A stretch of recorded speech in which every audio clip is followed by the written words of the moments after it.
పొరపాటునగానే చంద్రబాబుకు ఓటు వేస్తే పులి నోట్లో తల పెట్టినట్లేనని హెచ్చరించారు సీఎం జగన్.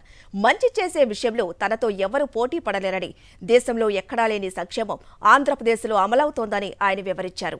మేమంతా సిద్ధం బస్సు యాత్రలో భాగంగా వెంకటాచలంపల్లిలో పెన్షన్దారులతో ముఖ్యమంత్రి ముఖాముఖి నిర్వహించారు.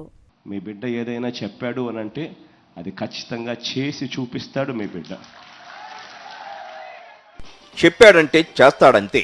ఇది పల్నాడు జిల్లా వెంకటాచలంపల్లి గ్రామస్తులకు సీఎం జగన్ ఇచ్చిన భరోసా.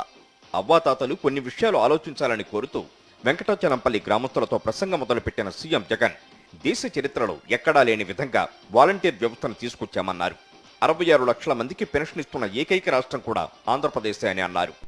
ఇలా 66,34,000 మందికి పెన్షన్ అందుకుంటా ఉన్న జనాభా ప్రకారం చూస్తే అత్యధికంగా ఇస్తా ఉన్న రాష్ట్రం జనాభా ప్రకారం మనదే. ఇది ఒకటి గుర్తుపెట్టుకోవాల్సిన అంశం. రెండోది ఏమిటి అంటే 3,000 రూపాయలు పెన్షన్ ఇస్తా ఉన్న రాష్ట్రం అసలు దేశంలోనే ఇంకొకటి లేదు. మీ బిడ్డ ప్రభుత్వం వచ్చాక వచ్చిన మార్పును గమనించాలని సీఎం జగన్ కోరారు. అవ్వాతాతలు పెన్షన్ కోసం అవస్థలు పడకూడదన్నదే తన ఉద్దేశమని, గతంలో జన్మభూమి కమిటీల అనుమతితోనే పెన్షన్ వచ్చేదని ప్రజలకు వివరించారు. రంగురంగుల హామీలతో వస్తున్న చంద్రబాబును నమ్మొద్దన్నారు. అది చేస్తాం ఇది చేస్తామంటూ గతంలో బాబు చెప్పేవారని చురకలంటించారు. ఉన్న రకరకాలుగా ప్రలోభాలు పెట్టే మేనిఫెస్టోలు కనిపించేటివి, రకరకాలుగా సామాజిక వర్గాలను సైతం ప్రలోభాలు పెట్టే మేనిఫెస్టోలు కూడా కనిపించేటివి. కానీ ఏం జరిగేది? ఎన్నికలు అయిపోయేసరికి ఆ మేనిఫెస్టో తీసుకుని పోయి చెత్తబుట్టలో పడేసే పరిస్థితి. ఎన్నికలు అయిపోయిన తర్వాత ఆ మేనిఫెస్టోని చెత్తబుట్టలో పడేసి కనీసం ఆ మేనిఫెస్టోలో మనం ఏం చెప్పాము, దానిని ఏ పొద్దున్న నెరవేర్చాలా లేదా అన్న ఆలోచనలు కూడా చెయ్యని అధ్వానమైన రాజకీయ వ్యవస్థ నుంచి మీ బిడ్డ అధికారంలోకి వచ్చిన తర్వాతనే ఈ వ్యవస్థను మార్చాడు. ఇచ్చిన హామీలను 99% అమలు చేస్తామన్న సీఎం జగన్ కులమతాలకు అతీతంగా పెన్షన్ అందిస్తున్నామన్నారు.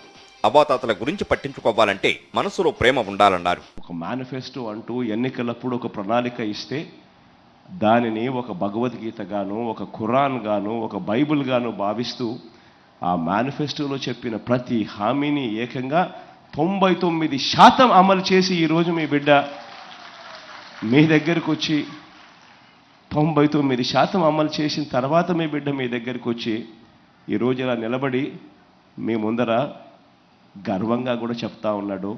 99% హామీలు అమలు చేసిన తర్వాత రాజకీయాలు పాతాళానికి పడిపోయాయని, విలువలు విశ్వసనీయత లేని రాజకీయాలు వచ్చేశాయని, వీటిని మార్చేందుకు మీ బిడ్డ ముందుకొచ్చాడని, మనసులో ప్రేమ ఉంటేనే ఇదంతా సాధ్యమని వివరించారు.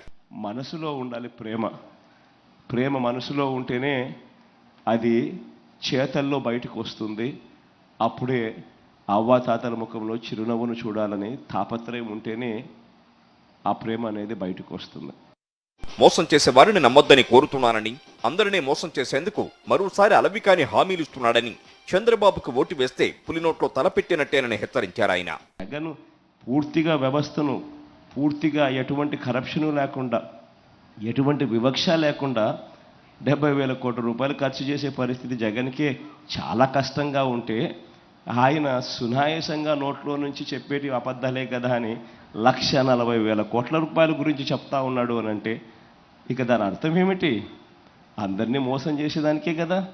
మంచి చేసే విషయంలో తనతో ఎవరూ పోటీ పడలేరని, చేయగలిగిందే చెప్పాలని, చేయలేనిది తాను చెప్పలేనని సీఎం జగన్ అన్నారు. ఏదైనా ఎక్కడైనా ఎవరైనా కూడా పేదలకు కానీ, అవ్వాతాతలకు కానీ, పిల్లలకు కానీ, ఇటువంటి ఏ సెక్షన్స్కైనా కూడా మంచి చేసే విషయంలో జగన్తో పోటీ పడే నాయకుడు ఈ దేశంలోనే ఎక్కడా ఉండడని మాత్రం చెప్తా ఉన్నా.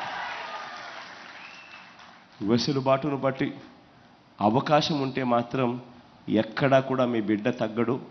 అవ్వాతాతల విషయంలో మరీ ముఖ్యంగా అసలు తగ్గే అవకాశము, తగ్గే పరిస్థితి అసలు ఉండదని కూడా చెప్తా ఉన్నా.